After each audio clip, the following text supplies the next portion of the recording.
Comienza Para que tengan vida, con la doctora Alicia Lois.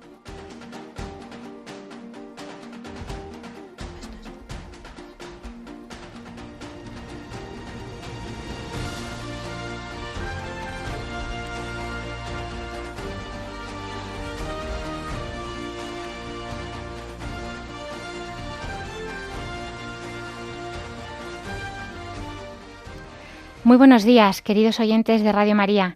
Bienvenidos al programa Para que tengan vida, el programa de medicina de la Radio de la Virgen.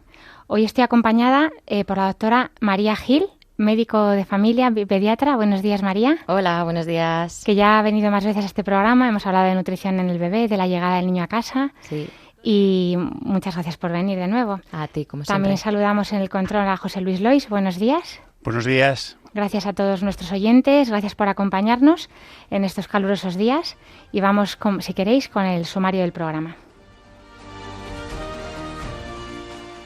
En la sección El problema médico de hoy hablaremos este día de la microbiota. En la sección Primeros auxilios trataremos el ahogamiento y otras urgencias del verano y finalizaremos, como siempre, con la oración de los niños. Les recordamos que tienen varias vías para contactar con nosotros. Pueden escribir sus preguntas al correo del programa, que es paraquetenganvida@radiomaria.es. También pueden escribirnos una carta postal de las de siempre a la dirección de Radio María, que es Paseo Lanceros 2, primera planta, 28024 de Madrid. Pueden pedir una grabación del programa llamando al teléfono de atención al oyente de Radio María, el 91 822 8010.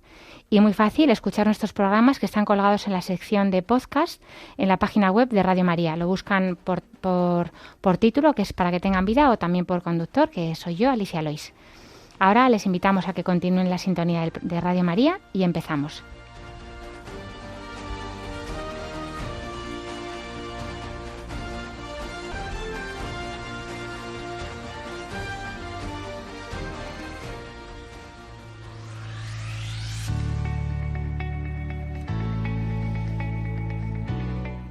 El problema médico de hoy.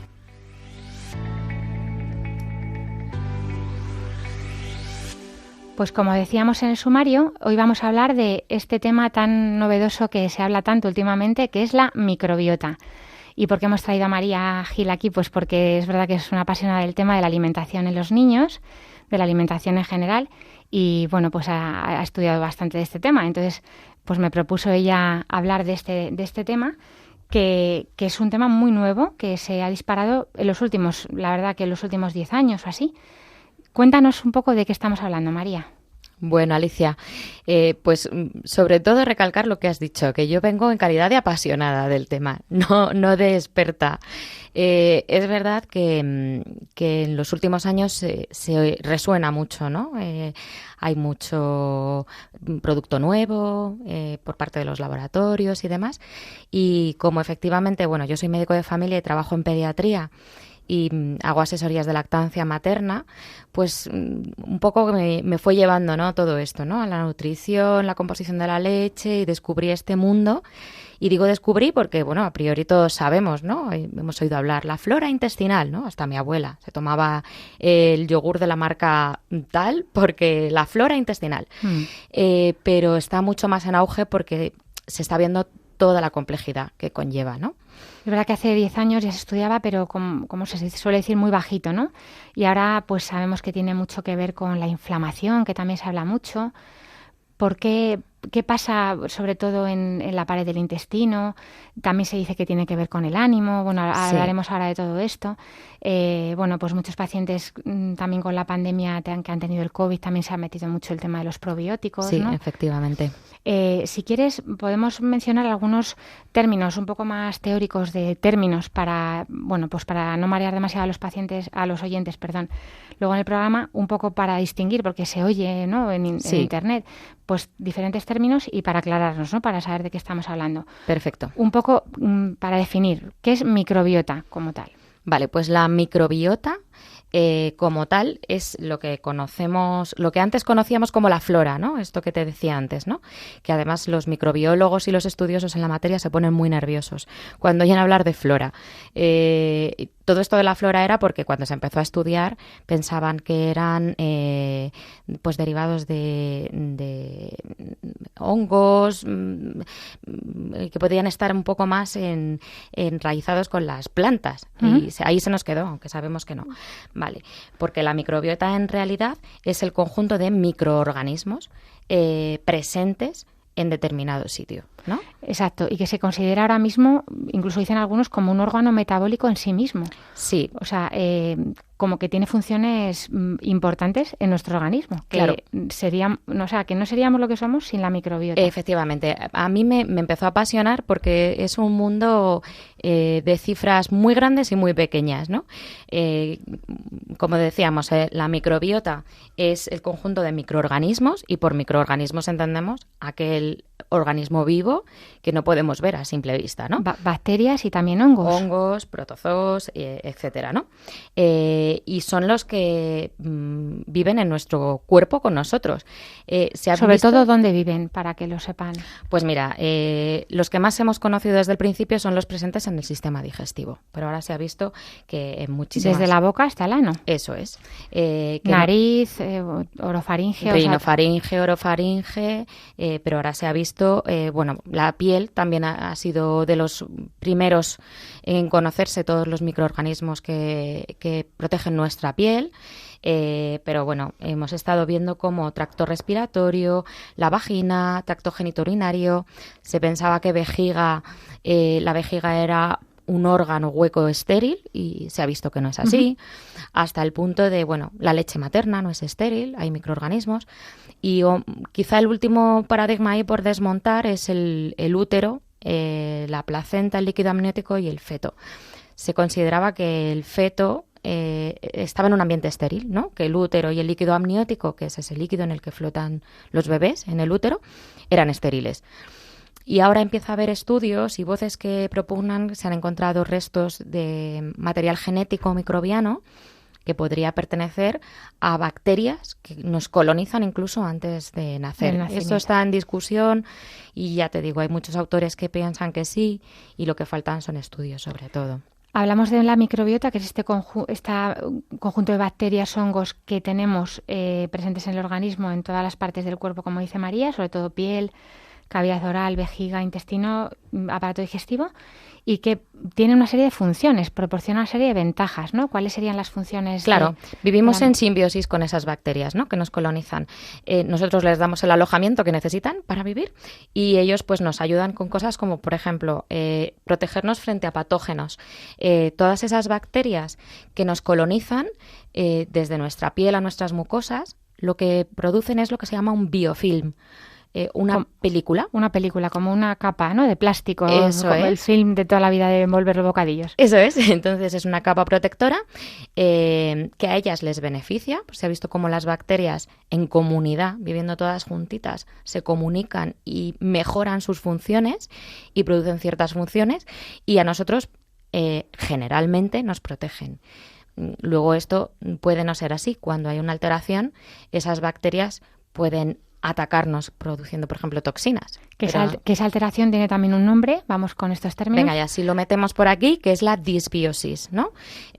Cuando todo es armónico e ideal, pues todas estas bacterias, de esta microbiota que vive con nosotros, como os decía, actúan en simbiosis. Ellos nos ayudan a ejercer ciertas funciones y nosotros les proporcionamos pues ese alojamiento y material y para vivir también, claro.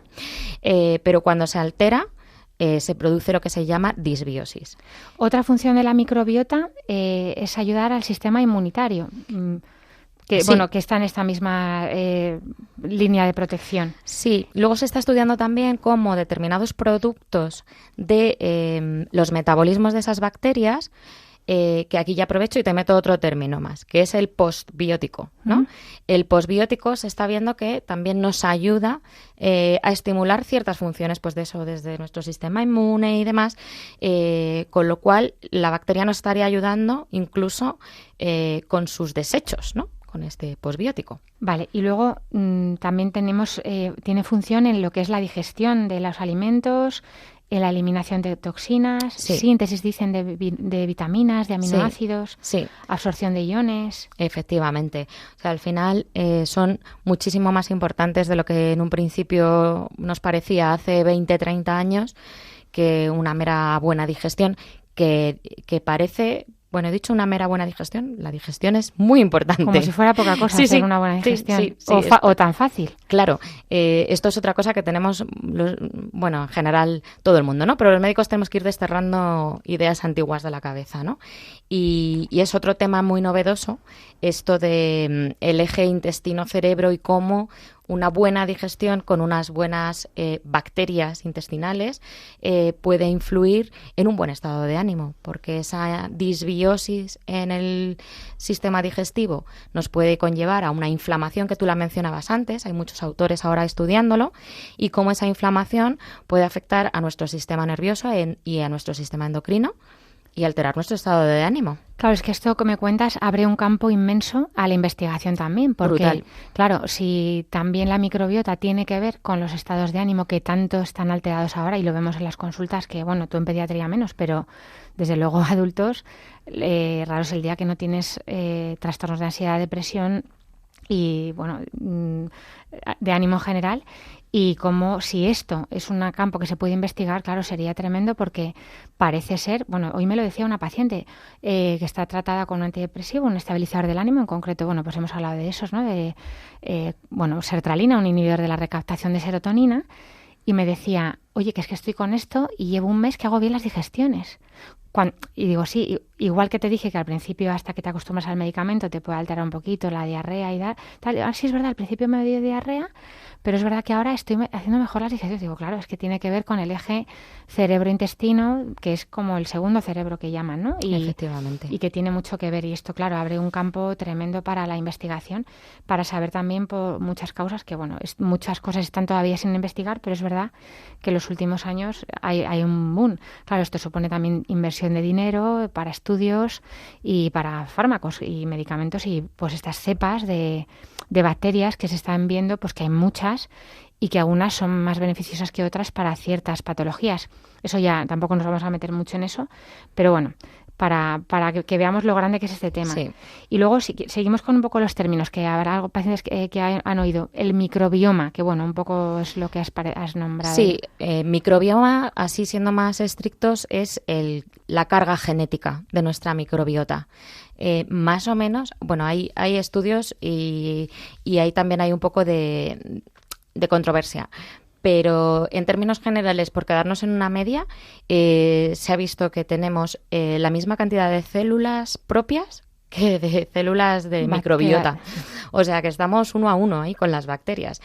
O sea que son importantísimas, con lo cual la carga genética que estas bacterias tienen, pues es un poco parte de nuestro carnet de identidad, ¿no? Que también esto es otro campo inmenso del tema de la genética, de cómo afecta, que de hecho las nuevas vacunas que tan controvertidas con el tema del COVID, todo esto, tiene mucho que ver con el material genético al final, ¿no? Del virus y de todo esto. Sí. Luego tenemos términos como probiótico. ¿Qué me tomo? ¿Un probiótico, un prebiótico, un simbiótico? ¿Esto qué es? Vale, o sea, en realidad es fácil, ¿no? Ya le hemos cogido un poco el truqui. Probiótico sería el bichito en sí, ¿no? O sea, cuando se comercializa para consumo humano, le llamamos probiótico el bichito. Las bacterias. Cuando me tomo esta cepa de bacterias en concreto, que me han dicho que para esto puede estar bien.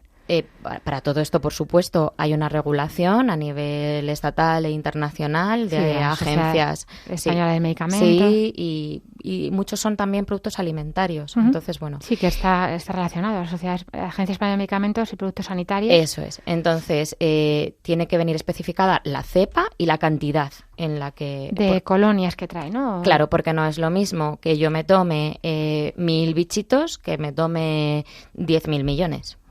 Entonces, para que realmente y que no sea perjudicial también, por otro lado, porque también, a lo mejor en demasiado sería perjudicial. Efectivamente, y vamos a contribuir a esa disbiosis, en realidad.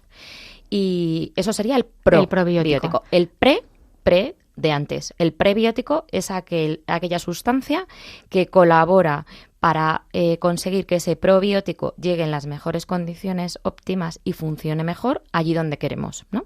Sería como un vehículo para ayudar al probiótico, al bichito en sí.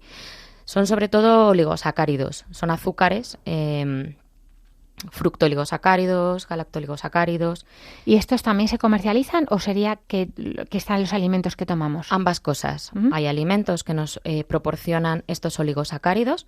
De hecho, la leche materna es muy rica en oligosacáridos, pero también se pueden consumir con dieta en adultos o se comercializan o separados. Ahora hay preparados de oligosacáridos, pues por ejemplo, se están comercializando para estreñimiento en niños pequeños. Pues es una fibra al final, ¿no? Y ayuda también a la microbiota que tenemos en nuestras mucosas. Y cuando se comercializan juntos, y probiótico, es lo que llamamos un simbiótico. O sea, vale, todo tenemos el juntito último término de estos. Es el simbiótico, que por así decirlo es un probiótico más completo, porque lleva su prebiótico. Vale. Ahora está más en auge también la investigación de los posbióticos. Yo la verdad es que así de preparados comerciales, pues para adultos y tal, no conozco. Sí que se están intentando añadir en las leches de fórmula. La leche de fórmula al final, pues como le digo yo a los papás, todo comerciante, productor, cualquier laboratorio que intenta producir una leche de fórmula, como gol estándar, como el sumum de la perfección, tiene la leche materna. Como en la leche materna hay prebióticos, probióticos, posbióticos, pues es lo que están intentando añadir a las artificiales. Claro, a las leches de fórmula. Y luego el último término que ya hemos mencionado un poquito sería lo de psicobióticos, que aquí lo hemos hablado cuando hemos hablado del ánimo, sí, pero parece que efectivamente tiene que ver con estos términos que del tema de la depresión, de la ansiedad, que con el ánimo y esta inflamación que se pueden relacionar. Pero bueno, esto ya lo hemos mencionado un poquito. Sí, a ver, al final lo del psicobiótico tiene el sentido de que estamos muy en pañales con todo esto. Ahora de lo que se trata es, vale, ya sabemos que existen todos estos bichitos que conviven con nosotros. Ahora necesitamos saber cómo funcionan, para qué nos pueden ayudar y qué es lo que le tengo que proporcionar a un paciente. Entonces, esos psicobióticos serían probióticos que influyen en el estado de ánimo.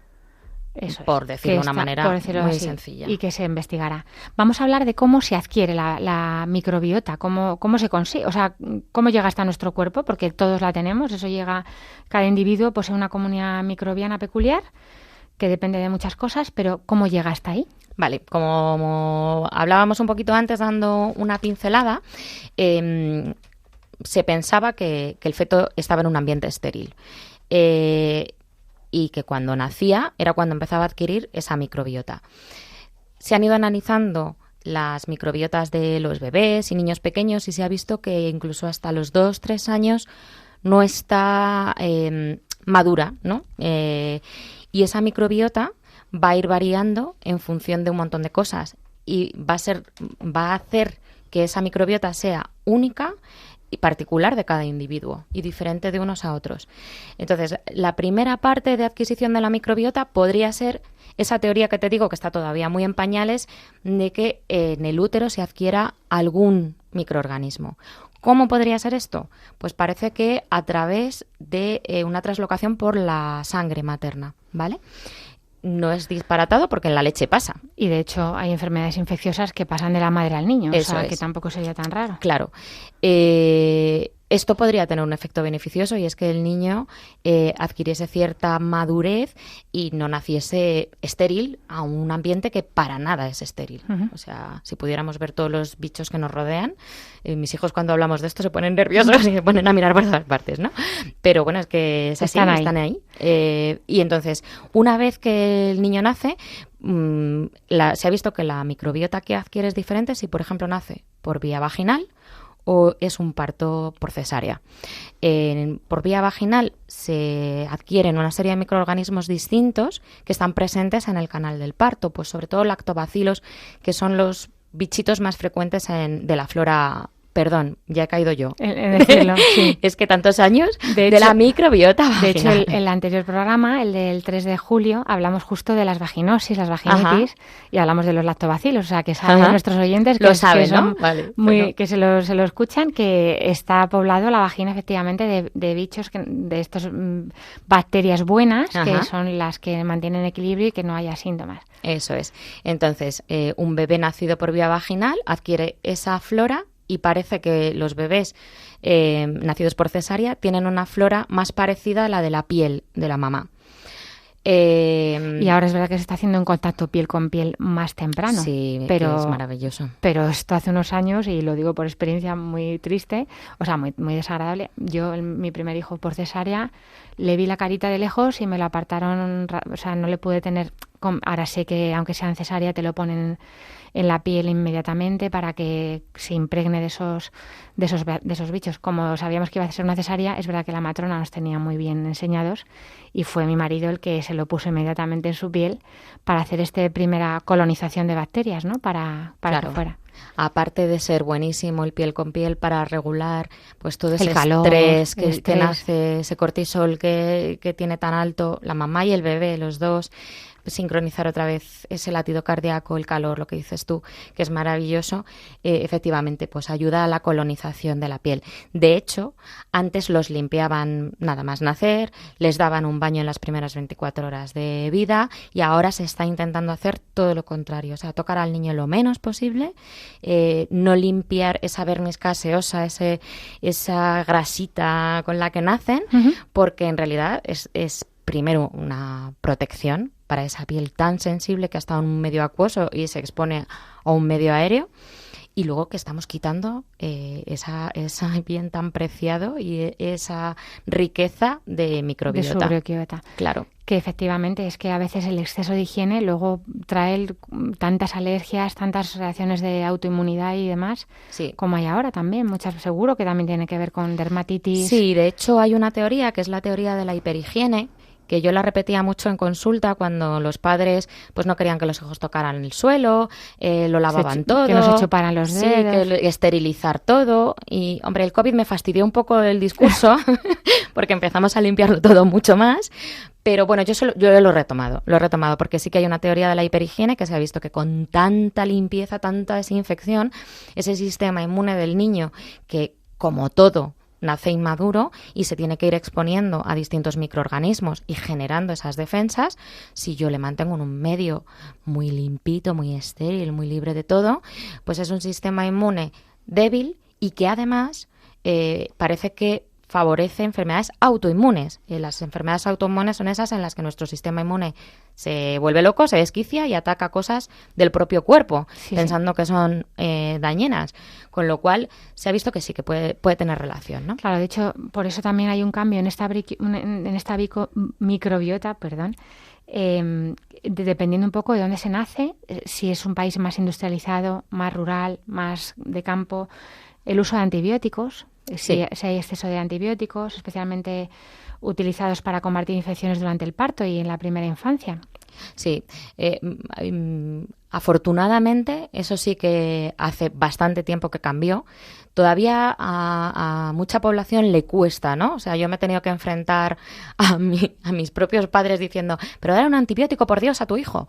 Que no, que ya se ha visto que eso de tratar cada infección con un antibiótico cuando el 99% de las infecciones en la infancia son víricas, lo que estamos haciendo es cargarnos otros bichos que son estupendos, con lo cual probablemente hayamos hecho más daño, amén de, generar resistencias y demás, ¿no? Pero sí, es increíble porque los antibióticos lo vemos más claro, pero cómo influye la dieta que se tenga, el ambiente, si se toman alimentos ultraprocesados o no, si tu dieta es rica en fibra, porque eso que hablábamos antes, que la fibra es un prebiótico. Luego, si quieres, hablamos un poquito de la dieta, pero vale, efectivamente la microbiota, ¿de dónde más se puede conseguir? Hemos hablado del propio útero, en el parto parto sabemos seguro, Sí. porque hay diferencias con los niños que tienen cesárea y los que nacen por vía vaginal. La leche materna. La leche materna, que es muy rica en probióticos más que y en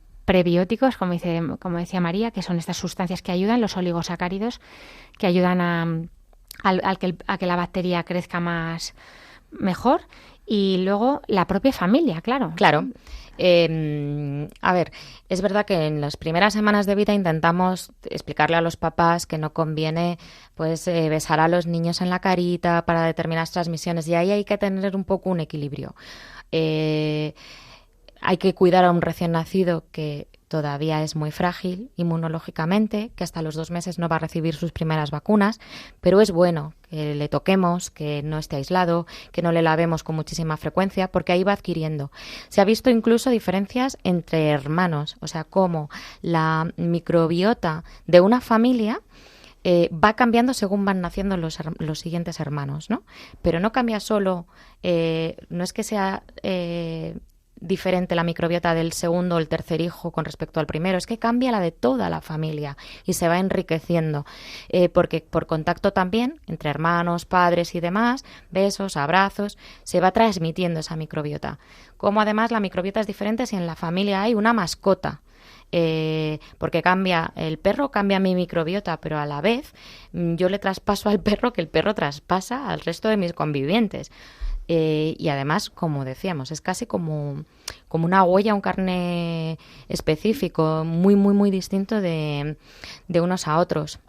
Es verdad que yo cuando empecé a oír esto fue hace 13 años, cuando tuve un problema de mastitis. Ahora hablaremos de también la flora de la leche. Y mi matrona me mandó a la universidad, a la Complutense de Madrid, a la Facultad de Veterinaria. Estaban allí investigando el tema de los probióticos y yo me metí ahí, me daban mis probióticos para que yo pudiera tratarme, y pues me di cuenta, ¿no?, de la cantidad de gente que había estudiando este tema. Había un servicio entero dedicado a los lactobacilos de la leche. Pues mira que no habíamos hablado de este tema, tú y Es yo, cierto. antes de ponernos a grabar, y precisamente ya está comercializado ese fármaco, Sí. para el que tú Estuve en los ensayos, o sea, Eso es. Yo me llevaba mis polvitos a casa, pues para esas 2 semanas. Me acuerdo que iba con la niña chiquitísima llorando en el coche, porque claro, yo no la podía dejar en ningún sitio. Me atravesaba Madrid para ir a la Complutense, iba ya a veterinaria y bueno, pues ya te digo, 13 años tiene ella ahora, pues aquí fue cuando empezaba eso ya te digo, a investigarse. Pues ese fármaco está ya comercializado. De hecho, esta mañana he estado hablando con una de las responsables de comercialización de ese fármaco en concreto. Había otros ya antes, Sí.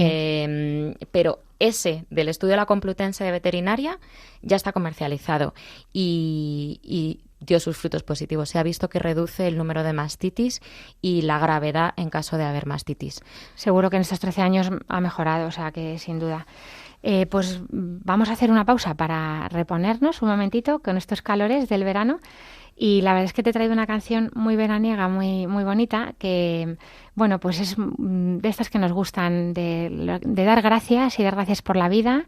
Y yo la veo como que es una oración, porque a mí me parece que eres lo mejor que me ha dado la vida, que dice Jarabe de Palo, que ya falleció, se lo podemos decir perfectamente a nuestro Señor.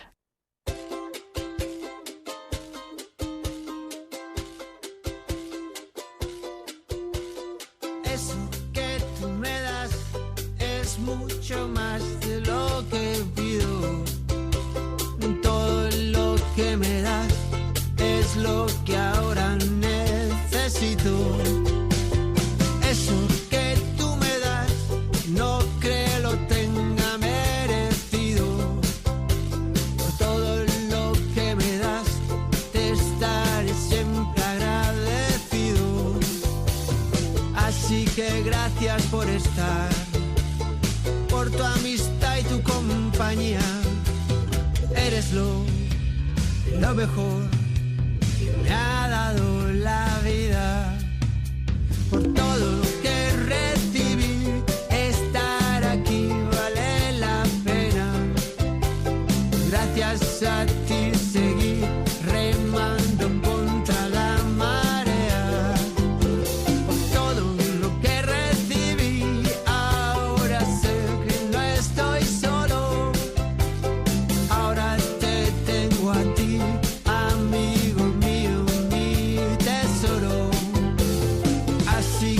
gracias por estar, por tu amistad y tu compañía. Eres lo mejor que me ha dado la vida.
Pues Pau Donés, que nos hablaba de eso que tú me das, es mi mejor medicina, ¿no? La amistad, el amor y para nosotros, claro, el amor de Dios. Estamos en Radio María, en el programa Para que tengan vida, el programa de medicina de la Radio de la Virgen. Hoy hablando de la microbiota con la doctora María Gil. Hemos hablado ya de lo que es la microbiota, de cómo se adquiere, de las funciones que tiene. Y vamos a seguir un poquito hablando de patología asociada a esta alteración de la microbiota.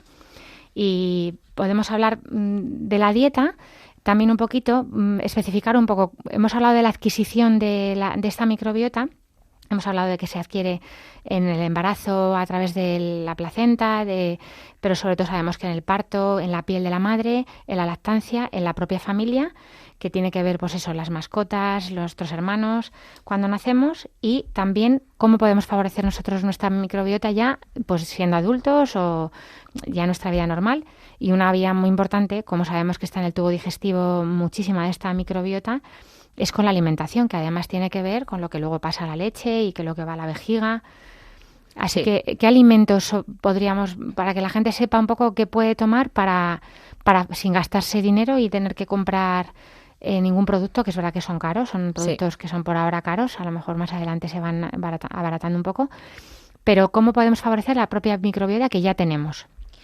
Sí, mira, de hecho, aparte de que son caros, en realidad tampoco está muy claro el uso preventivo. En algunos casos puntuales, el que hablábamos hace un ratito de la mastitis, sí se recomiendan de manera preventiva, porque parece que si lo empezamos a tomar en las últimas semanas del embarazo ayuda a prevenir una mastitis, pero hay muy poco realmente de evidencia científica, porque... Y no todas las madres tienen mastitis, aunque no tomen... Claro, o sea, la mayoría de la gente pues, efectivamente. no tiene mastitis. Hay algunos que son más propensas, pero no tiene por qué Claro, darse. pero es una pregunta que habitualmente te pueden hacer en consulta. A mí, por ejemplo, me lo hacen mucho los papás en el caso del cólico del lactante.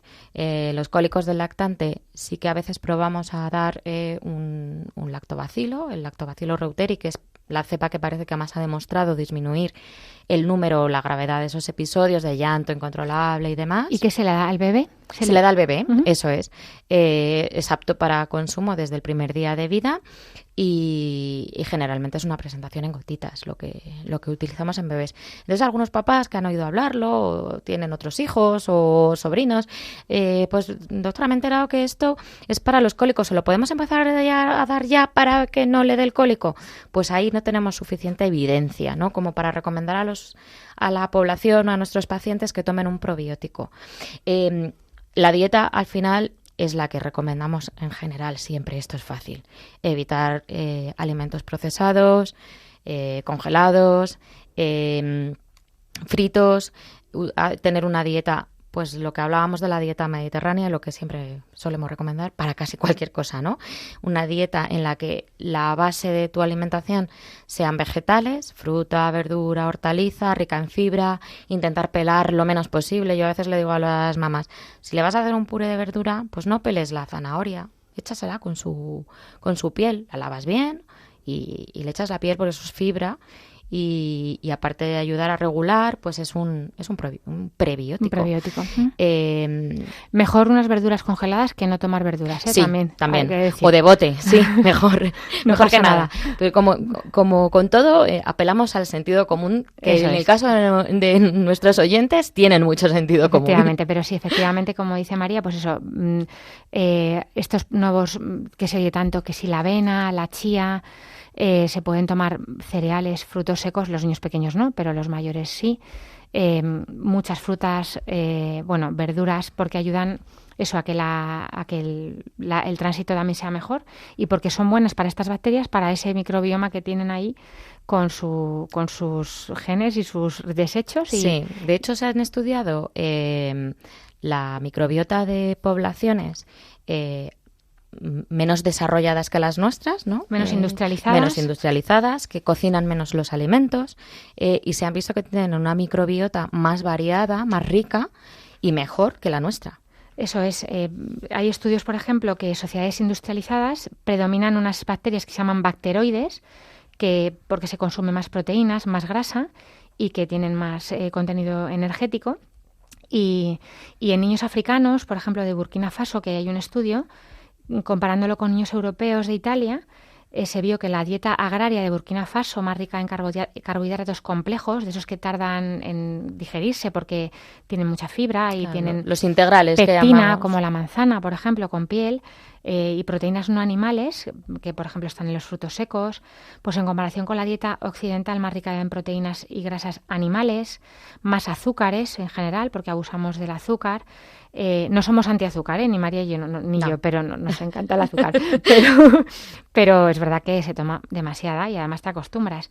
Que tienen también más almidones, aunque también el almidón, por ejemplo, la patata cocida y fría tiene sustancias muy buenas para probióticas. Claro, sí, al final es todo un equilibrio. Efectivamente, pero bueno, lo que decía, esas dietas más ricas en proteínas y grasas tienen, es determinante para diferencias observadas con las bacterias que se encuentran, ¿no? Y bueno, pues que animamos eso como con todo, ¿no? A consumir abundante fibra, dieta, frutas, verduras, otros vegetales que ayudan también a esa fermentación mayor. O sea que la dieta tiene que ver y sin volverse locos, ¿no? Pero bueno, no ir a lo fácil, no ir a lo preparado, no ir a lo de eso de calentar y ya está, sino que bueno, pues que a veces hay que tirar más de los alimentos que requieren cierta preparación y que en verano ahora pues apetece mucho el gazpacho, las ensaladas, las frutas. Sí, y en ensalada consumir más verdura en crudo. Que las espinacas en crudo, por ejemplo. Sí, o no hervir tanto, pues yo qué sé, si vas a hacer un brócoli no hace falta tenerlo media hora cociendo.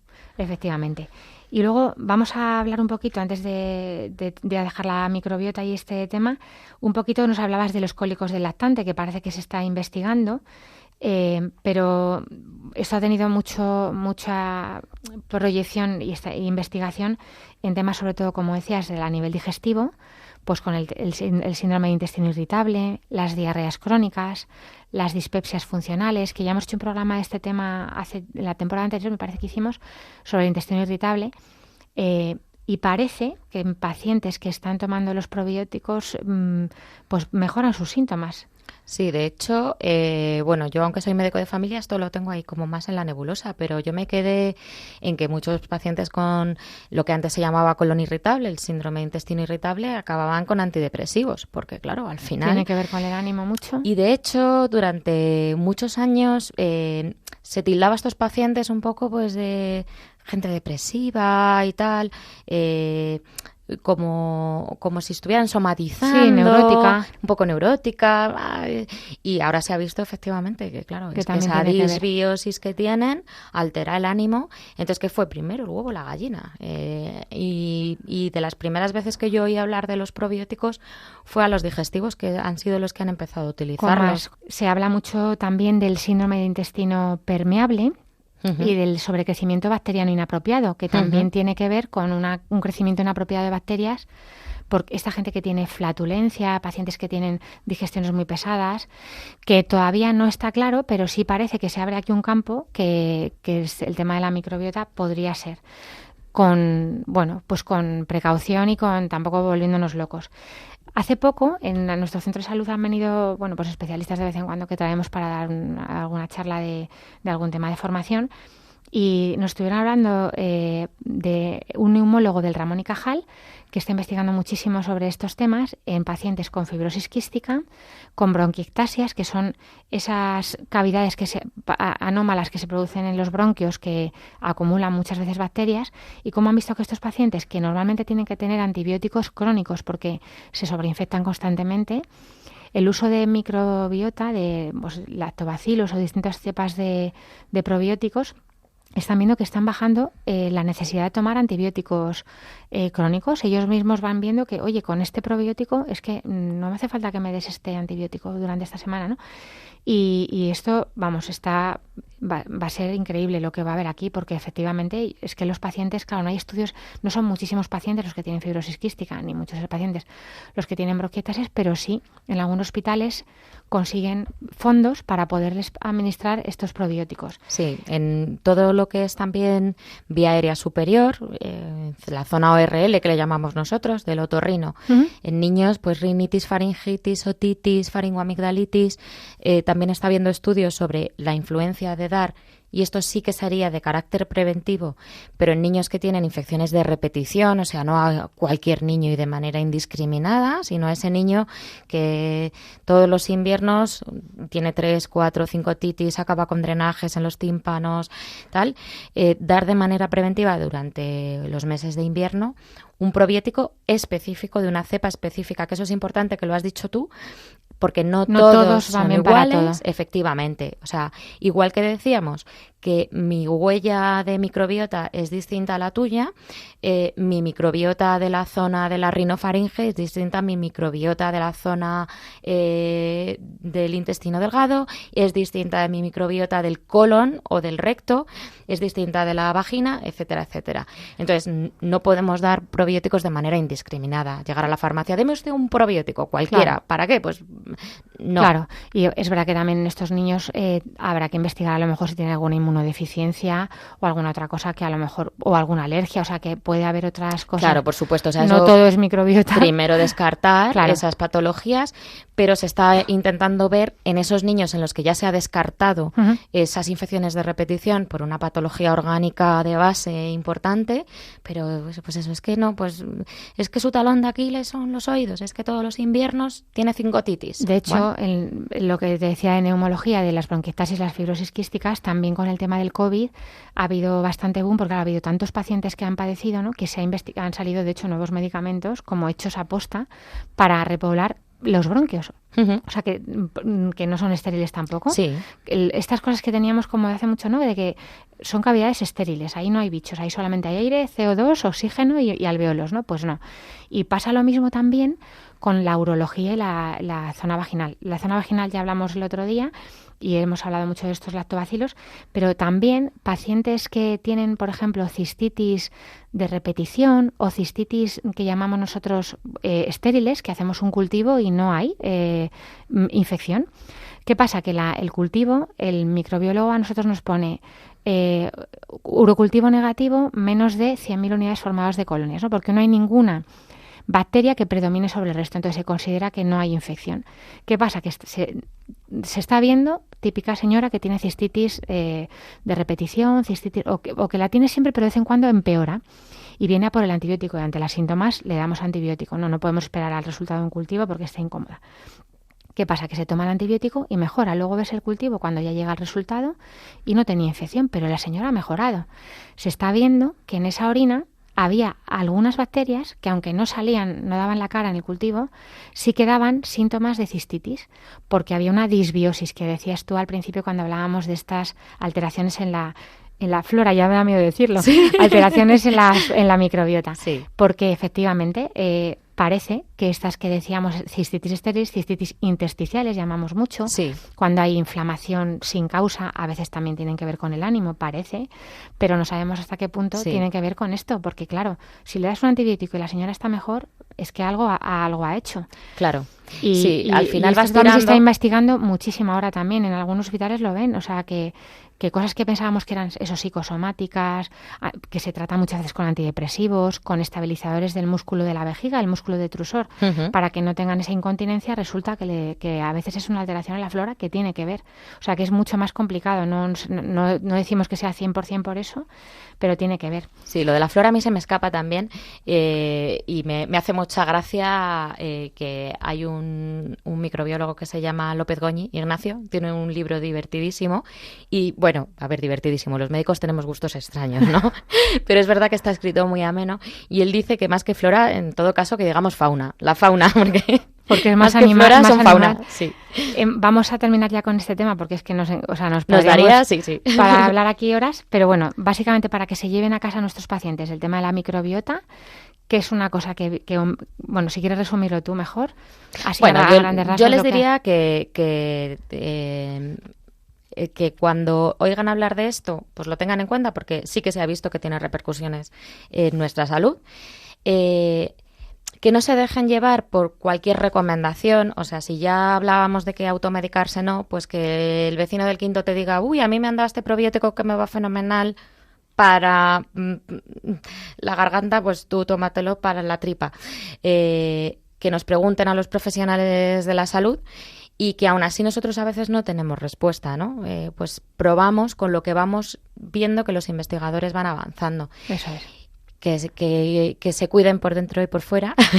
Eso es. Es verdad que hay encima momentos que todo el mundo puede saber, por ejemplo, un tratamiento antibiótico muy fuerte, por ejemplo, para un Helicobacter pylori, que es la bacteria esta del estómago, hay que usar 3 antibióticos, ciclos muy fuertes, pues a lo mejor ahí son momentos, o diarreas que se prolongan, pues a lo mejor son momentos que se puede beneficiar del uso de algún probiótico. Sí, yo creo que ya eso es lo más extendido. Una gastroenteritis. Que se alarga sobre todo, ¿no? Y una toma de antibióticos un poco repetida, ¿no? No necesariamente para una erradicación del Helicobacter, sino, bueno, pues el niño que se ha puesto ya 3 veces malo, pues le voy a comprar un probiótico en la farmacia. Y ahí, bueno, pues generalmente los farmacéuticos que también son profesionales sanitarios saben asesorar muy bien de cuál pueden dar para paliar un poco esa devastación que al final produce el antibiótico en toda la microbiota. Y que con algunos alimentos podemos favorecer esta probiota, no sé cómo decirlo. La microbiota, sí. La podemos favorecer y bueno, pues que no hay mucho, no está todo escrito, no está todo investigado, es un campo muy abierto y bueno, pues nosotros ahí lo dejamos para más adelante, que seguro que en unos años se sabrá mucho más. Primeros auxilios. Aprovechando que tenemos a María, que es pediatra y médico de familia, pues estamos en verano, empieza mucha gente las vacaciones. Bueno, pues porque nos parece un tema muy importante, no nos vamos a poner aquí a hablar de cómo hacer una reanimación cardiopulmonar, pero sí queríamos hacer un toque sobre el tema del ahogamiento en las piscinas y en el mar, en los lagos, no, porque es un tema que sobre todo hay que prevenir. Sí, es una causa de muerte prevenible muy frecuente. La segunda hablábamos en niños. La segunda causa de muerte accidental, muerte prevenible más frecuente en los niños. Y que es duro, ¿eh? O sea, lo piensas y es tremendo. Yo les insisto mucho a los papás cuando llega esta época, porque es verdad que hace calor, vivimos en un país con temperaturas altas y bueno, quien más o quien menos tiene cerca una piscina, la piscina de un vecino o una municipal, y es importantísimo no dejar a un niño nunca solo en la piscina, nunca, aunque sepa nadar. Es que es verdad que muchas veces se nos olvida y se nos pasa, ¿no? Porque se nos pasa el susto. Tiene que haber algún susto cerca para que seamos conscientes de lo que supone. Al final, un ahogamiento no tiene por qué ser, es más probable en menores de 4 años, es la edad, o sea, los nadadores de más riesgo son Los que tienen menos de 4 años, luego se ha visto también un pico entre los 15 y los 25. Sí, porque hay por conductas de riesgo, sí. Pues más volteretas, más hacer el bruto, ahogadillas, pues bañarse en sitios más arriesgados, con olas, con rocas y demás. Y luego en los ancianos, pues porque a lo mejor un anciano pues le da un corte de digestión o una baja de tensión o cualquier otra patología que estando en seco no le pasaría nada o sería solo un susto, pero en el agua puede ser un problema. Entonces, pues no queremos meter un miedo de que nadie se bañe, lógicamente, pero sí mucha precaución. También esto un toque a los socorristas, o sea, no se puede perder de vista nunca en la piscina, porque a lo mejor los padres confiados en que hay socorrista en la piscina, pues nos podemos distraer y a lo mejor de repente un niño que ha corrido cerca de la orilla, pues mira, a mí me pasó que un niño en nuestra piscina iba como un fantasma con la toalla puesta como si fuera un fantasma alrededor de la orilla y se cayó porque claro, no vio el borde. Claro, con el peso de la toalla se iba para abajo. Eso, si no hay nadie que le ve, pues a lo mejor no sale porque se queda ahí atrapado en la toalla o lo que sea. Con los flotadores, mucho cuidado con los protectores. Bueno, eso ya debería estar prohibido, pero sí, pero aún así se siguen vendiendo. Se siguen vendiendo flotadores que, como tú muy bien dices, no es un medio seguro, no es un método seguro para bebés o niños que no saben nadar, porque ese elemento hinchable que le impide hundirse, si el niño vuelca, y que puede pasar, y se queda boca abajo, le va a volver a impedir salir y respirar. Sí, además que no tiene por qué saber dónde está la superficie, porque a veces ni se tener fuerza para moverse ni nada. Entonces, un niño chiquitito, lo ideal es una protección en todo caso en brazos, pues que hay los manguitos. Tipos manguitos, hay otros que son de un tipo de corcho y demás. Algún chalequito en todo caso que le recubra tórax y le permita mover piernas y brazos. Y con un adulto, o sea... Y con un adulto en cualquier caso. En sus brazos, cerca y tal. Niños que ya se manejan un poquito mejor, lo que tú hablabas, no perderles de vista. Y es en esa franja de edad en la que ya nadan fenomenal, se tiran, hacen aguadillas y tal. Yo se lo digo a mis hijos. Será muy aburrido, pero en la piscina ni aguadillas, ni gritos, ni socorro, ni en broma, porque al final estás subiendo griterío. Es como Pedro y el Lobo, socorro, y cuando es de verdad no. Claro. El problema es que además el ahogamiento es una cosa muy silenciosa, o sea, lo llaman como una muerte silenciosa, porque a lo mejor los primeros segundos el niño, estamos hablando de niños pequeños, ¿no? Que puede salir un poco, pero cuando ya se empieza a fatigar es que se va para abajo y no te enteras. Ahí tienes segundos. Y como no te enteres, pues está en falta de oxígeno unos minutos, puedes no. Y luego no cuidado... no vamos a hablar de la RCP, pero sobre todo la prevención. No perder de vista, no confiarse porque haya otros con él. Yo siempre digo, si puede ser en compañía, porque unos a otros pueden alertar. Eso es. Y enseguida llamar al 112 si hay un ahogamiento, por supuesto, luego intentar rescatar. Sí. También hay que saberlo, pero es verdad que yo animaría a los oyentes a que se formen, porque en cómo rescatar, es mejor rescatar mal que no rescatar. Sí. Quizá por miedo nos podemos poner nerviosos. Es verdad que si uno no se ve suficientemente fuerte, imagínate una persona mayor que nos está oyendo, pues es que a lo mejor tiene más peligro que el rescatador se ahogue a que se ahogue, o sea que claro, siempre tenga no poniendo en peligro tu propia vida. Claro, tiene que llamar a otra persona, ¿no? No perder de vista al niño que se está ahogando, sobre todo me refiero hablando del mar o sitios más abiertos, que si lo pierdes de vista en un momento, claro, pueden ser metros de diferencia a que no puedes encontrarlo. Y, el nado del socorrista es siempre con la cabeza fuera del agua para ir a por él. Y luego pues pedir ayuda y para si hace falta pues maniobras de reanimación, que animamos también a los oyentes, que esto en YouTube tienen muchísimos vídeos de reanimación cardiopulmonar, que deberíamos hacer todo, o sea, una mínima reanimación puede salvar una vida, aunque no esté hecha perfecta. Es mejor hacerla mal a no hacerla. Sí. Mal me refiero que a lo mejor no es 100% eficaz el masaje. Y no estás contando si son 15 por minuto o 20 o 5 respiraciones, pero es verdad que el ahogamiento puede en un momento recuperarse a la víctima y sin embargo no hacer nada puede ser terrible. Sí, no quería que se me olvidase, cuando hemos hablado de los chiquitines, el tema de las piscinas estas pequeñitas, que bueno, pues se ve con frecuencia, un niño chiquitito, pues de alrededor del año, en una piscinita, al lado, en el césped. Cuidado con esas piscinas, porque si el niño no le estamos vigilando y cae boca abajo, por lo que sea, también, aunque no haya mucha cantidad de agua, puede haber un ahogamiento o una neumonía por aspiración de líquido. O sea que, aunque le tengamos una piscinita chiquitina, no podemos quitarle el ojo de encima. Nada, a los niños pequeñitos nunca quitarles el ojo de encima. Pues muchas gracias, María. Como siempre, nosotros acabamos el programa, ya lo sabes, con la oración de los niños. Sí, me encanta. Así nos ayudan a hacernos a nosotros también como niños. Y hoy nos la mandan Yago y Pablo. Te damos gracias, Señor, por todas las cosas buenas que nos han pasado este curso que hemos terminado, por las experiencias vividas con amigos y profes y por las que están por venir. Y durante el verano con nuevos amigos y nuestra familia. Pues les deseamos a todos muy buenas vacaciones, sobre todo cerca del Señor. Radio María no descansa, aquí seguimos en nuestra programación, como siempre en compañía de la Radio de la Virgen. Les recordamos que pueden escribirnos sus preguntas, sus propuestas, sus dudas. Les animamos a que nos inviten a hacer más temas al correo del programa, que es paraquetengandvida@radiomaria.es. Y estamos también en la página web de Radio María, en radiomaria.es. Si van a la sección de podcast y programas, buscan Para que tengan vida y ahí tienen colgados este programa y todos los demás, así como toda la programación de Radio María, que es una maravilla. Para también el descanso veraniego, pues nos ayuda mucho a no perder, pues a lo mejor la fuerza que durante el año pues es más fácil mantener la tensión espiritual. La Radio de la Virgen siempre nos ayuda y el Señor siempre nos espera. Te doy muchas gracias, María. María Gil, gracias a ti. Doctora, pues apasionada en estos temas de nutrición, pediatra, médico de familia y gracias a José Luis Lois en el control, como siempre. Muchas gracias a ti, Alicia. Gracias a todos nuestros oyentes y nos oímos, si Dios quiere, en 2 semanas, en 2 lunes, de 12:30 a 1:30 del mediodía, 11:30 en Canarias. Gracias por escucharnos y que Dios les bendiga.